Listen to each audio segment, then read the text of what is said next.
Bonsoir à tous, merci de nous retrouver sur TV Sud pour le journal. Nous sommes le mercredi 6 juin, voici les titres de cette édition. Un accident de tram-bus à Nîmes, une collision a été simulée sur la future ligne 1 du bus en site propre ce matin. Hydrogaia se tient jusqu'à jeudi à Montpellier. Les acteurs de la filière eau du monde entier se penchent sur la préservation de la ressource. Et on terminera ce journal avec une visite virtuelle du futur musée de la Romanité à Nîmes, ouverture prévue en 2017. Une voiture grille un feu et percute le tram-bus, bilan 5 blessés. C'est le scénario de l'accident fictif qui s'est déroulé ce matin, rond-point du Mas de Vignoles à Nîmes. La ligne 1 du TCSP qui est aujourd'hui achevée, reste une série de tests à effectuer avant sa mise en service.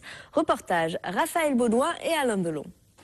En matière d'écotechnologie dans le domaine de l'eau, notre région tient ses ambassadeurs.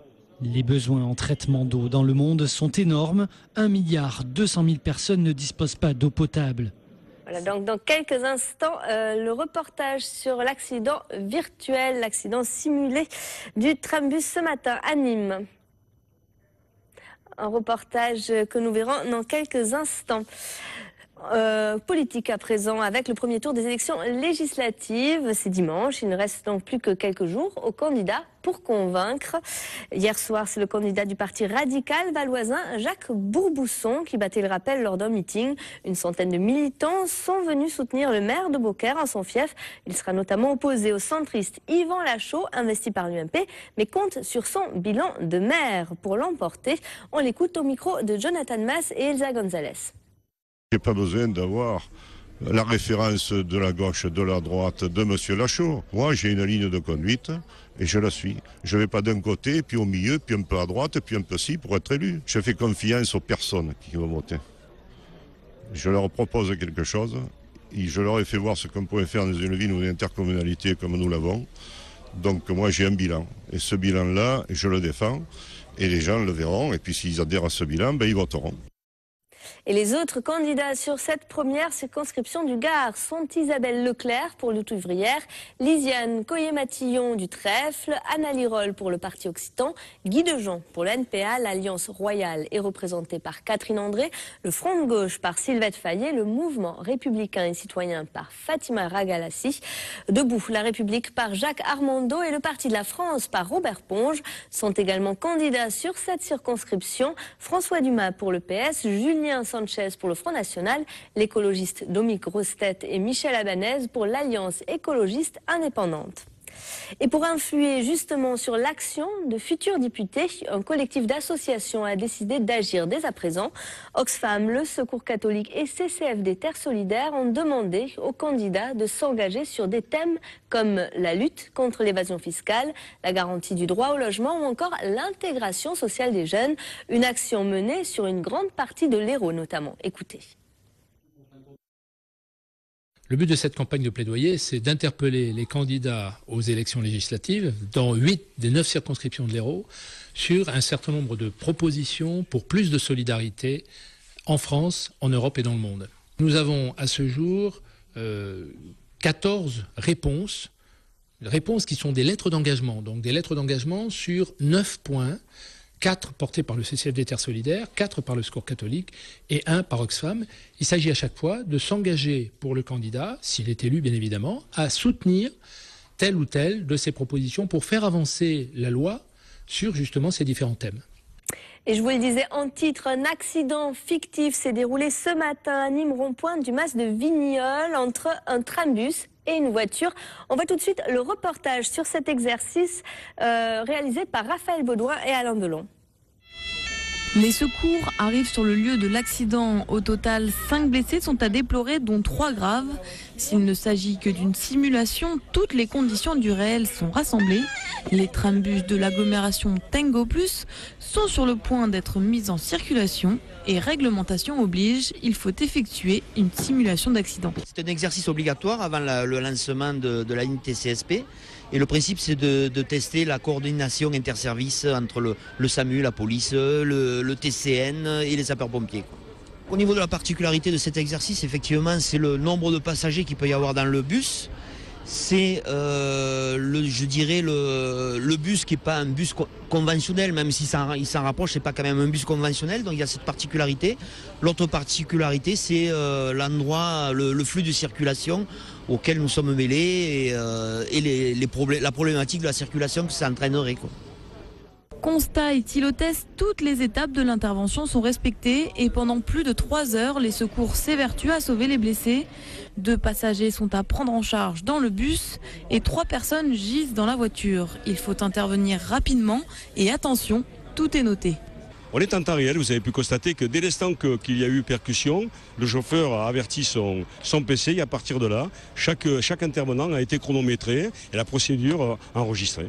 Le chauffeur, une autre personne, avertit le PC de Tango qui lui donne l'alarme à tout ce qui sont les services de police municipale, nationale, SAMU, 10 et chaque service chronomètre, regarde si la procédure est respectée, dans quelles conditions, bien ou pas, de façon à prendre éventuellement des modifications s'il y a la moindre hésitation. Avant l'ouverture de la ligne, il reste l'étape de la marche blanche. Tout est contrôlé pour la dernière fois. Le Tango Bus devrait rouler à partir de fin septembre. L'aéroport de Montpellier développe son offre régionale. Après les lignes vers Deauville et Strasbourg assurées par Twinjet, c'est la compagnie Volotea qui s'implante à Fréjord. Objectif, relier Montpellier-Nantes, puis Montpellier et Strasbourg entre 3 et 4 fois par semaine pour 29 € seulement, taxes comprises. La compagnie aérienne régionale qui se défend d'une offre au rabais. Écoutez. Le bas de gamme, je crois que c'est l'idée qu'on se faisait des compagnies low cost dans les années 90, quand elles sont arrivées sur le marché. Aujourd'hui, une compagnie low cost, c'est une compagnie qui propose des bas prix et un service simple, efficace, et pas bas de gamme, parce qu'il y a des gens qui sont à la recherche d'un service simple, efficace et surtout pas cher. Alors pour le peu que la compagnie soit régulière, qu'elle n'ait pas de retard, etc. Donc ça, c'est des atouts qualitatifs, opérationnels d'une compagnie low cost. C'est pas parce que on ne propose pas à bord de champagne ou de caviar que la compagnie est bas de gamme. Au contraire, grâce à Volotea, aujourd'hui, vous pouvez vous rendre à Nantes et à Strasbourg pour pas cher, plusieurs fois par semaine, 3 à 4 vols hebdomadaires. Ça simplifie la vie des gens et ça leur donne accès aux relations économiques et humaines entre les capitales régionales. De nouveaux vols qui devraient être assurés dès le 10 septembre. Un salon pour l'eau au parc des expositions de Montpellier. Hydrogaia accueille depuis ce matin une centaine d'acteurs de la filière eau. D'ici vendredi, près de 3000 visiteurs sont attendus. Tous se penchent sur la préservation de cette ressource par des moyens souvent innovants.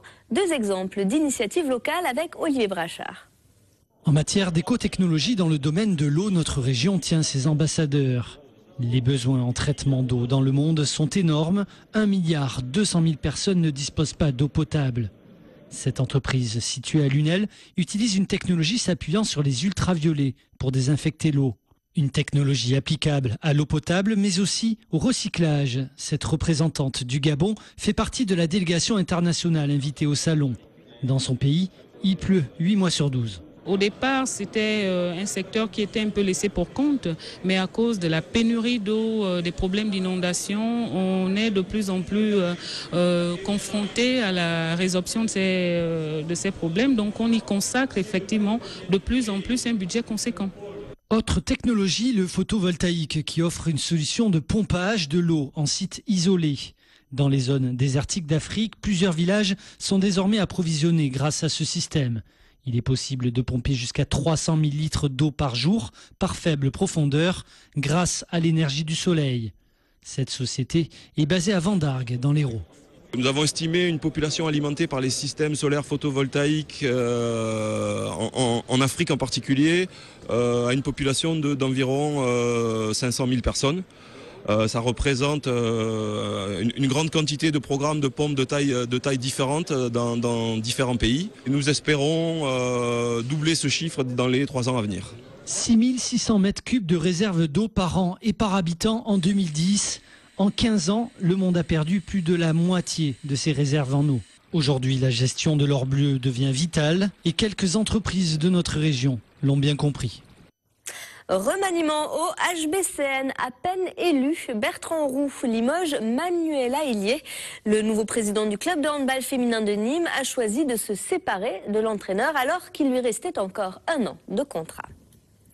À Montpellier, la 8e édition du Beachmaster se prépare et après 8 années passées sur la place de la Comédie, la compétition de beach volley déménage cette année et s'installe aux abords du bassin Jacques-Cœur, quartier Port-Marianne. Écoutez. Je crois que Port-Marianne attendait sa plage et puis depuis longtemps, donc nous on arrive avec notre plage. On a commencé sur la Comédie, c'est vrai que c'était un bel endroit prestigieux et l'opportunité de venir ici, de donner la plage à Port-Marianne face à la nouvelle mairie, c'est finalement une bonne option et je pense que c'est une bonne évolution pour le Beachmaster. Ça va nous permettre de pouvoir accueillir beaucoup plus de pratiquants de beach volley et surtout aussi de faire venir les gens. Ce sera un vrai public qui viendra pour ça, qui se déplacera en famille pour venir voir du beach volley, en même temps faire des activités nautiques ou prendre simplement du temps en famille. Et le 8e Beachmaster de Montpellier, ce sera donc du 8 au 17 juin sur le bord du bassin Jacques-Cœur. Un lâcher de ballon pour la Croix-Rouge. Une 50aine d'enfants et de bénévoles se sont réunis cet après-midi, place de la Comédie à Montpellier. Vêtus de rouge, ils ont formé une croix avant de lâcher des dizaines de ballons. Une manifestation qui doit mobiliser à l'occasion de la 78e campagne de dons de l'ONG qui se poursuit jusqu'au 9 juin. Écoutez. La Croix-Rouge et la délégation de Montpellier, on organise une Croix-Rouge des enfants.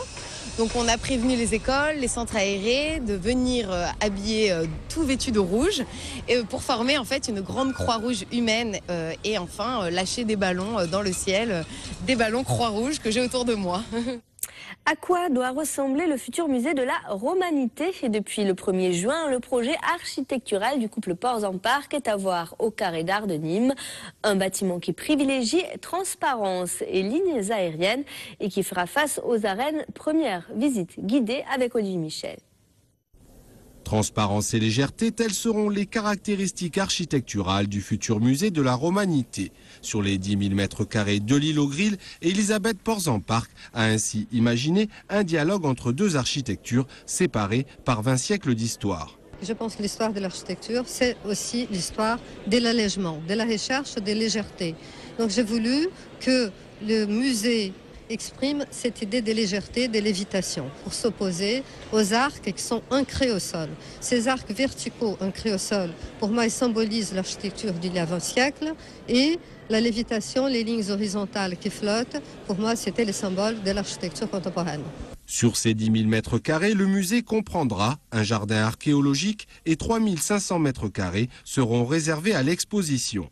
Elle présentera les collections de l'actuel musée archéologique de Nîmes qui compte plus de 25 000 pièces. Il y aura des objets de la période gauloise, notamment des statues, des mobiliers de tombes, des inscriptions gallo-grecques. Pour la période romaine, évidemment, vous le devinez, il y aura des magnifiques mosaïques, des peintures murales, des fresques, mais aussi bien sûr tout ce qui concerne l'urbanisme d'une ville romaine avec ses monuments. Et nous insisterons tout particulièrement sur l'architecture, le décor architectural et le dialogue entre le musée, son contenu et les monuments conservés dans notre ville. Quant aux monuments disparus comme le sanctuaire de la Fontaine, le théâtre de Nîmes ou les thermes, ils seront évoqués grâce aux reconstitutions 3D. En attendant l'ouverture, fixée au premier semestre 2017, c'est l'exposition des 3 projets lauréats qui est visible à Carré d'Art. C'est la fin de cette édition. Merci de l'avoir suivi. Retour de l'actu demain dès 12h30 pour votre édition de la mi-journée. Passez une très agréable soirée sur TV Sud.